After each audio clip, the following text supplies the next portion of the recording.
నమస్తే, నేను ప్రియాంకారావు. ఇప్పటి వరకు తెలంగాణకి రాజధాని హైదరాబాద్. బట్ రేవంత్ రెడ్డి గారు ఒక సంచలనాత్మక నిర్ణయం తీసుకోబోతున్నారు ఈ తెలంగాణ రాజధానికి సంబంధించి. ఇప్పుడు కొత్త రాజధాని పేరు బయట పెట్టబోతున్నారా అనే చర్చ నడుస్తుంది. మరి ఆ రాజధాని ఏది, దాని పేరేంటి, ఎక్కడుంది, దీని గురించి తెలుసుకుందాం. మనతో పాటు సీనియర్ జర్నలిస్ట్ సిఎస్ రావు గారు ఉన్నారు, ఆయన అడుగుదాం. నమస్కారం సార్. నమస్తే. రేవంత్ రెడ్డి గారు మరికొన్ని గంటల్లో ఆయన నోటు నుండి ఏ పేరు వస్తుందా అని చెప్పేసి అందరూ కూడా, తెలంగాణ రాష్ట్రం అంతా కూడా ఎదురు చూస్తుంది. తెలంగాణ రాజధానికి సంబంధించి ఆల్రెడీ హైదరాబాద్ ఉంది కదా అని కొంతమంది అంటున్నారు. కొత్తది చెప్తారా లేదా హైదరాబాద్ ని ఎక్స్టెండ్ చేస్తారా అనే అనుమానం కూడా ఉంది. అసలు ఏం జరగబోతుంది తెలంగాణలో? అందరూ ఇప్పుడు ఫ్యూచర్ సిటీ వైపు చూస్తున్నారు. Okay, future city development authority అనేదాన్ని ఒకదాన్ని ఏర్పాటు చేశారు చట్టబద్ధంగా. ఫ్యూచర్ సిటీ డెవలప్మెంట్ అథారిటీ, దీనికి సంబంధించినటువంటి భవనం కూడా పూర్తయిపోయింది. బుధవారం రోజు, అంటే రేపు బుధవారం రోజు అఫీషియల్గా దాన్ని ప్రారంభించబోతున్నారు.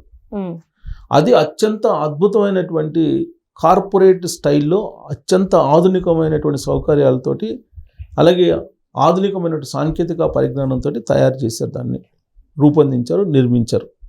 దాంట్లోకి వెళ్ళబోతున్నారు రేవంత్ రెడ్డి గారు.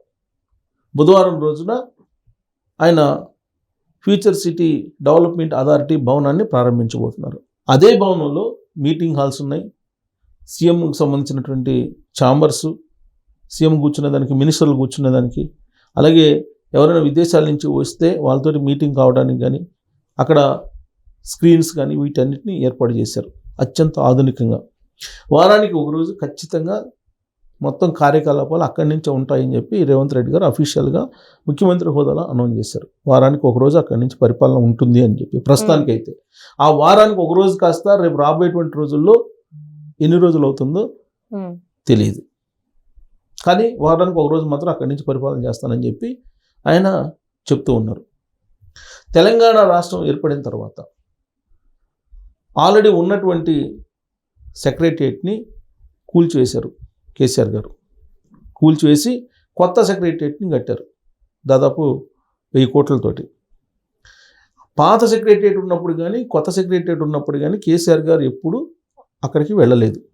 కేసీఆర్ గారు మనవడు, అతను సీఎం చైర్లో కూర్చోవాలని చెప్పేసి ఆయన ఏదో పొబలాట పడుతూ ఉంటే ఒకరోజు ఏదో కూర్చోబెట్టినట్టు ఫోటోలు కూడా వచ్చినాయి. అప్పుడు హిమాంశు అనుకుంటా అతని పేరు.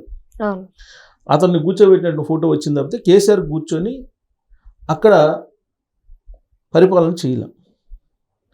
పైగా అక్కడ సెక్రటరియట్కి వెళ్తే సెంటిమెంట్ కూడా ఫీల్ అయినటువంటి సందర్భాలు అన్నీ కూడా. అందుకే సెంటిమెంట్ పరంగానే కేసీఆర్ గారు వెళ్ళలేదు అనేది. ఇప్పుడు పాత సెక్రటరియట్లకి అసలు అడుగు కూడా పెట్టాల. అందుకనే ఆయన అక్కడ కూల్చేసి మళ్ళీ ఎర్రగడ్డ దగ్గర కట్టాలని కొన్ని రోజులు ఇట్లా రకరకాలుగా చేసి మొత్తం మీద పాత సెక్రటరియట్ని కూల్చేసి కొత్త సెక్రటరియట్ నుంచి కట్టారు. కట్టిన తర్వాత కూడా ఆయన వెళ్ళాల. ప్రగతి భవన్ నుంచి ఆయన పరిపాలన సాగించారు 10 సంవత్సరాల పాటు. సరే, ఎలక్షన్స్ వచ్చిన తర్వాత ఆయన ఓడిపోయారు. అసలు సెక్రటరియట్కి వెళ్ళాల్సిన అవసరం లేదు కదా. ఇప్పుడు అసెంబ్లీకి కూడా రావట్లే ఆయన. ప్రతిపక్ష నేత హోదా ఉన్నప్పటికి కూడా, దాన్ని అనుభవిస్తున్నప్పటికి కూడా ప్రజా సమస్యలు ప్రశ్నించడానికి అసెంబ్లీకి కూడా ఆయన రావట్లేదు కేసీఆర్ గారు. మరి రేవంత్ రెడ్డి గారు ముఖ్యమంత్రిగా సెక్రటరీకి అప్పుడప్పుడు వస్తున్నారు, కానీ ఆయన ఇంటి దగ్గర నుంచే పరిపాలన సాగిస్తూ వస్తున్నారు. ఇప్పటిదాకా ఎక్కువగా ఇంటి దగ్గర నుంచే, క్యాంప్ ఆఫీస్ నుంచే మొత్తం డెసిషన్స్ అవన్నీ జరుగుతున్నాయి. సెక్రటరియట్కి వస్తూ ఉన్నాడు ఆయన. ఇప్పుడు ఇక్కడగా secretariat future city development authority అక్కడ పెడుతున్నాను. రాబోయే రోజుల్లో మొత్తం ఫ్యూచర్ సిటీ 2047 టార్గెట్గా ఫ్యూచర్ సిటీని నేను డిజైన్ చేస్తున్నాను, అందరూ అక్కడికే రావాల్సిందేను అని చెప్పి టాప్ 500 వరల్డ్లో టాప్ 500 కంపెనీస్కి సంబంధించినటువంటి ఆహ్వానాన్ని ఆయన ఇచ్చారు. టాప్ 500 కంపెనీలకు ఆహ్వానించి ఆ 500 కంపెనీస్ అక్కడికి వచ్చి పెట్టుబడులు పెట్టమని చెప్తున్నారు. ఇప్పటికే అక్కడ ఏఐ యూనివర్సిటీ పెట్టారు. ఆ ఏఐ యూనివర్సిటీ చైర్మన్గా కూడా ఆనంద్ మహేంద్రనే పెట్టినట్టున్నారు. సో కాబట్టి ఏఐ యూనివర్సిటీ కానీ ఇవన్నీ డెవలప్ చేస్తూ ఉన్నారు అక్కడ ఫ్యూచర్ సిటీలో. యాక్టివిటీస్ రాబోయేటువంటి రోజుల్లో అన్నీ అక్కడే ఉంటాయి. కంపెనీలు కూడా ఎవరైనా పారిశ్రామికవేత్తలు కానీ, ఇండస్ట్రియలిస్టులు, వాణిజ్యవేత్తలు వీళ్ళు ఎవరైనా వస్తే కనుక వాళ్ళకి ఏదైనా భూములు కావాలన్నా ఇవి మొత్తం కూడా ఫ్యూచర్ సిటీలోనే ఇస్తాను, మీరు అక్కడికి వచ్చేయండి అని చెప్తున్నారు. అలాగే ఇప్పుడున్నటువంటి ఇండస్ట్రీస్ ఇక్కడ హైదరాబాద్లో ఉన్నటువంటి వాటిని కూడా మీరు అక్కడ షిఫ్ట్ కాండి అని చెప్తున్నారు. మొత్తం సిటీని, గ్రేటర్ హైదరాబాద్ మొత్తం సిటీని 3 భాగాలుగా చేశాడు ఆయన. ప్యూర్, రూర్ ఇట్లా 3 భాగాలుగా చేశాడు. ఈ 3 భాగాల్లో క్యూర్ చేయాల్సింది ఏంది, ఇన్నర్ రింగ్ రోడ్ లోపల భాగం. దీని అంతటి క్యూర్ చేయాలి. ఇక్కడ డ్రైనేజ్ వ్యవస్థ బాగాలేదు. ఇది ఇన్నర్ రింగ్ రోడ్ ఉంది కదా, ఇప్పుడు రింగ్ రోడ్ లోపల భాగం. ఇక్కడ అంతా డ్రైనేజ్ వ్యవస్థ బాగలేదు. వర్షం కురిస్తే రోడ్లన్నీ నిండిపోతున్నాయి. అన్ప్లాన్డ్గా కేసీఆర్ గారు హై రైజెస్ బిల్డింగ్స్కి పర్మిషన్ ఇచ్చారు. రోడ్లు సరిపోవట్లేదు, ట్రాఫిక్ ప్రాబ్లం ఉంది, కాబట్టి దీన్ని క్యూర్ చేయాలి. సో కాబట్టి మీరు అక్కడికి వెళ్ళండి అని చెబుతున్నారు. ఇక్కడ క్యూర్ చేసే పద్ధతి. పొల్యూషన్ కూడా పెరిగిపోయింది. యాక్చువల్గా డేంజర్ లెవెల్ కూడా వెళ్ళిపోయింది పొల్యూషన్ ఇక్కడ. సో ప్యూర్ అంటే ఏంటి, outer ring road, regional ring రోడ్డుకి మధ్యలో ఉండే భాగాన్ని ప్యూర్ అంటున్నారు. అంటే రాబోయే రోజుల్లో ఔటర్ రింగ్ రోడ్డు అలాగే రీజనల్ రింగ్ రోడ్డుకి మధ్య కొత్తగా సిటీ ఎక్స్పాండ్ అవుతుంది. ఇది ప్యూర్గా గ్రీనరీగా ఎక్స్పాండ్ చేయాలి, ప్యూర్గా ఉండేలాగా అని చెప్పి. ఇక రూర్ అంటే ఏంటి, రీజనల్ రింగ్ రోడ్కి అవతల ఉన్నటువంటి తెలంగాణ మొత్తం రూర్ అంటే రూరల్ ఏరియా. అవతల రీజనల్ రింగ్ రోడ్కి అవతల ఉన్నటువంటి ఏరియా మొత్తం రూరు.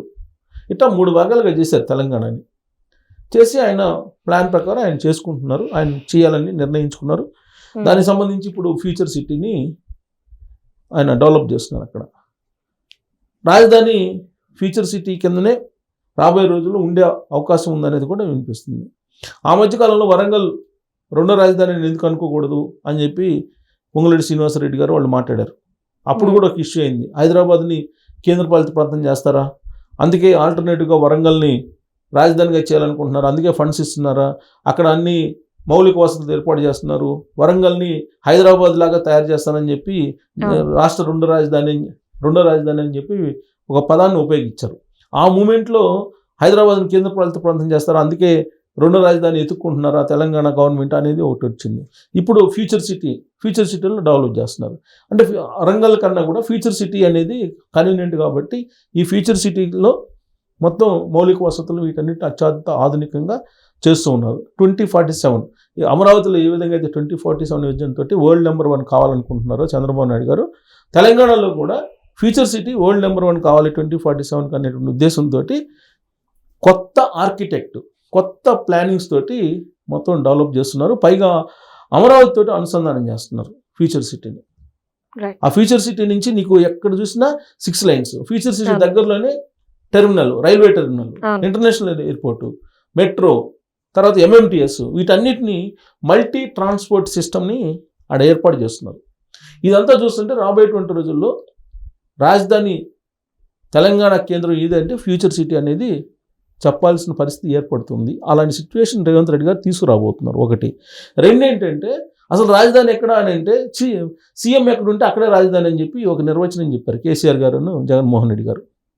రేవంత్ రెడ్డి గారు వారానికి ఒక రోజు నేను అక్కడే ఉంటున్నాను అని చెప్పి అన్నారంటే, అక్కడి నుంచే పరిపాలన చేస్తున్నారంటే ఏమనుకోవాలి రాజధాని? తెలంగాణ రాజధాని ఏదనుకోవాలి? ఫ్యూచర్ సిటీ అనుకోవాలి రాబోయే రోజుల్లో. ఇప్పుడు ఇంతకుముందు హైదరాబాదు, తర్వాత సికింద్రాబాదు, తర్వాత సైబరాబాదు, ఇప్పుడు ఫ్యూచర్ సిటీ అని చెప్తున్నారు రేవంత్ రెడ్డి గారు. సో రేవంత్ రెడ్డి గారి మార్కు కనిపించేలాగా ఫ్యూచర్ సిటీ డెవలప్ చేస్తున్నారు. 2034 వరకు తానే ముఖ్యమంత్రిగా ఉంటారని కూడా చెప్తున్నారు ఆయన. 2047 దాకా ఈ ప్లానింగ్ అనేది రూపొందించారు, రూట్ మ్యాప్ వేశారు ఫ్యూచర్ సిటీకి. అది రాబోయే రోజుల్లో వరల్డ్ క్లాస్ నెంబర్ 1 రాజధాని కేంద్రంగా వెలుగొందుతుంది అనేటువంటి ఒక అభిప్రాయం కలిగేలా ఆయన రేపే బుధవారం రోజు ఆ సిఆర్డిఏ భవనాన్ని ప్రారంభిస్తున్నారు. ఆ సిఆర్డిఏ భవనం పరిపాలనా కేంద్రం అది. దానికి దాదాపు 700 కిలోమీటర్లు రేడియస్లో ఎక్కడ ఏ కట్టడాలు రావాలన్నా, ఏ పర్మిషన్ రావాలన్నా సిఆర్డిఏ పర్మిషన్ రావాలి. సిఆర్డిఏ అని future city development authority. Future city development authority అనే దాన్ని పర్మిషన్ రావాలి. ఆ పర్మిషన్ ఉంటేనే future city development authority permission ఉంటేనే ఆ 700 కిలోమీటర్ల చుట్టుపక్కల ఉండేటువంటి చదరపు కిలోమీటర్ల ఏరియాలో పర్మిషన్స్ ఇస్తారు. అంటే రాబోయేటువంటి రోజుల్లో పర్మిషన్స్ ఇప్పుడు హైదరాబాద్, సికింద్రాబాద్, లేదంటే సైబరాబాద్కి ఇచ్చలుడిగా ఇప్పుడు గ్రేటర్ హైదరాబాద్ హెచ్ఎండిఏ ఇచ్చింది. దాంతో ఇవాళ నరకం అనుభవిస్తున్నారు వర్షం వస్తే. అలాంటి సిచ్యువేషన్ లేకుండా అక్కడ ఫ్యూచర్ సిటీ డెవలప్మెంట్ అథారిటీ ఆ పర్మిషన్స్ ఇవ్వాలని అంటే కనుక ఒక ప్రీ ప్లాన్డ్ మొత్తం డిజైన్ ఉంటుంది. ఆ డిజైన్ ప్రకారమే సిటీ ఏర్పడుతుంది. కాబట్టి రాబోయే రోజుల్లో ఆధునికమైనటువంటి రాజధాని తెలంగాణకి ఏదంటే ఫ్యూచర్ సిటీ అని చెప్పి చెప్పుకునే పరిస్థితి ఏర్పడుతుంది. Right, thank you so much sir.